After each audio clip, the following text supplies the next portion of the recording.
What's up YouTube? This is Mintech. It's been a week that I'm using Dito Sim. In this video, I'll be sharing my experience through answering the questions you guys commented, as well as some updates from the previous video. So without further ado, let's get into it.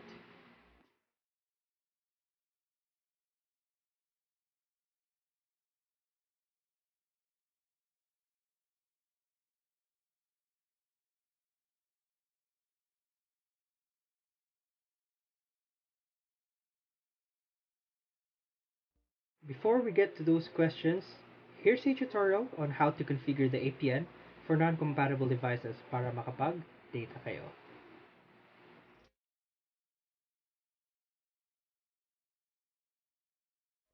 Okay, first nating demonstration is with a Samsung device. So you'll have to go to Settings, Connections, Mobile Networks, Access Point Names, tap on Add, and for the values, it's being displayed on the screen. So first we have the name. You can just name it with whatever you want. And then the APN is internet.dito.ph. Then make sure lang na yung MCC and MNC is the same with what's on the screen. For the APN type, you can just use plainly default. Pero I added SUPL kasi ito yung nakita kong settings with Smart. Then tap on the three dots and then save. Now let me open my data to test kung my internet connectivity ako. And let me just switch real quick to dito. Open speed test and let's run a quick speed test. There we go. We have internet now.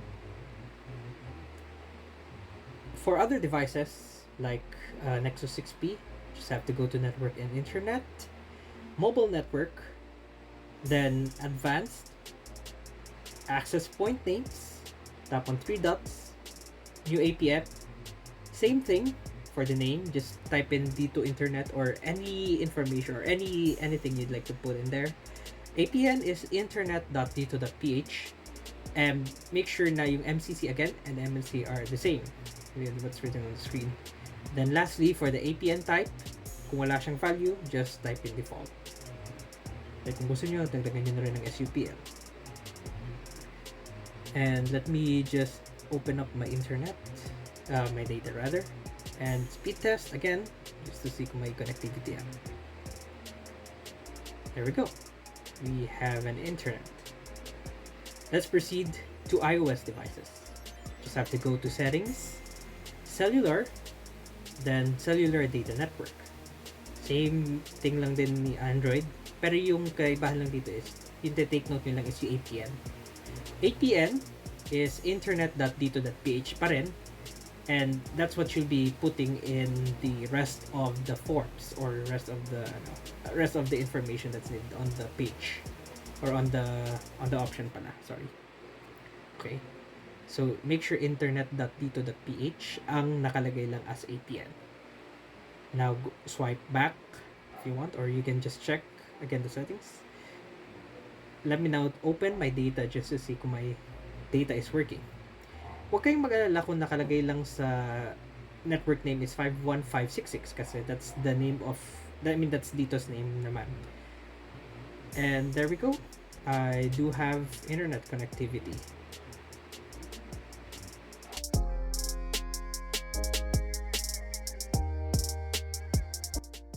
It's Q&A time.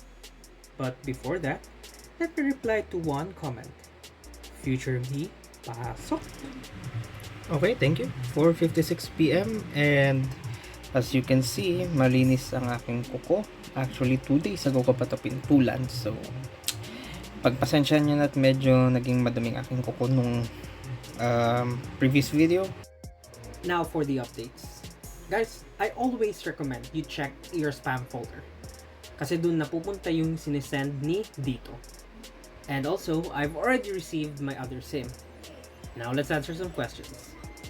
Wala pa nabot ako SIM, naka-order ko March 11, pila ka days, usa naabot imo bro. Nag-order ako nung March 8, got the email for me to order March 9, and I received the order, or the SIM itself around March 12, so that's like 9 days. But then, I don't recommend you guys waiting for the same amount of days kasi yung other SIM na in-order ko, it took me about 2 weeks. So, I guess it's safe to say na wait at least 2 weeks. Gaming Mobile Legends test. Okay, no problem. I will definitely install Mobile Legends. Actually, reinstall pala to kasi in-uninstall ko nung naglalaro ako. Since naglalaro na ako ng Wild Rift. But I won't speed up this video kasi makikita nyo dito gaano kabilis yung speed ng download for an app from Google Play Store. And this actually just took me about a minute, I would say, na dinownload ko yung app mismo. Excluding pa yung pre-install syempre. Pero yeah, it took me just about a minute to install the app itself. Wala pang hindi pa included dito yung installation nung resource files niya mismo. And medyo matagal din yung installation na kung bakit, but there's that. Now, let's see some gameplay. And as you can see, hindi lag because the icon on the upper right, or upper left rather, is sticking on green. And when I check on the network settings, nothing has been turned on except for perhaps the speed mode, which I think is usual na naka-on naman. Pero given na naka-on nga si speed mode, kahit naka-off yan, mabilis naman talaga si dito. And wala akong na-experience na lag while I was playing. And right now, let's see the download speed of the resource files. It would peak at least 1.5 megabytes or 1.5 MB per second. Yun yung peak speed niya kapag nagda-download ng resource files. Okay? Given naman siguro na normal na yung 100 KB, 100, pero at least umaabot siya ng 1.5 MB per second. Yun na download speed. Okay. Pwede siya katawag sa ubang SIM like TNT, Smart, etc. Here's a test of me calling my Gomo SIM using dito. Well, actually nakaka-receive ka naman dapat ng calls with dito kasi given na globe siya, di ba? Pero spoiler, hindi po siya nakakatawag because I think by April pa i-enable yung interconnectivity to other networks. Sana nag-download ka ng mga apps na GB and size. Okay. Here's a sample of me downloading an anime episode. This is about 1 gig, 1.4 gigabytes to be exact. Ito binilisan ko na lang, fast forward ko na lang, but the average or the peak speed rather, I would say, is at least 7 MB per second. And the whole download or the whole file just downloaded in 5 minutes. Sir, taga-asa ka? Gi-contact ka sa delivery man? Yes, yung delivery courier nila is Worklink. They'll be calling you kapag andyan na sila malapit na sa inyo. Ask ko lang po sa mga dito SIM card, may data capping din po ba dito gaya sa Globe? Thank you po sa sasagot.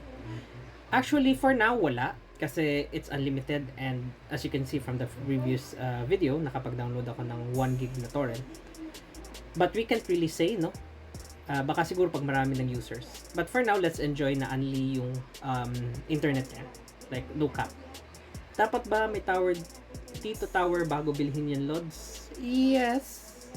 Dapat may tower kasi useless din kung bibili ka ng SIM tas wala naman palang tower nearby. Pero kung may malapit na tower, I think it would try to connect to the nearest tower. 5G. Okay. It's not needed to have a 5G phone kasi most of the compatible handsets na nasa dito na website are not 5G. I think the main requirement is that makapag 4G, LTE, and VoLTE yung phone. That's it. Sir, kasama na ba yung unlimited data? Okay. So, regarding unlimited data, you'd have to make sure lang na activated na yung LTE nyo or nakapag-connect na kayo ng data kasi automatic na mag-activate naman siya. And that's good for 1 month. Di ko po na-receive ang welcome message to sign in dito app. You would use a different phone. Kasi akin, I use a different tablet to get the message. Pero kung wala, just restart the phone and hopefully it would arrive or the message would arrive. And lastly, saan po pwede mag-download ng dito app? Di ko kasi mahanap sa Play Store. Yes, wala pa sila as of the moment sa Play Store. But you can download the app through this website. It's bit.ly/ditoapp. And I'll be putting the link in the description. So I think that's pretty much it, guys. Thank you very much for watching. Don't forget to subscribe, like, and share this video. And of course, always stay safe. Wear your masks, and see you on the next one. Peace out.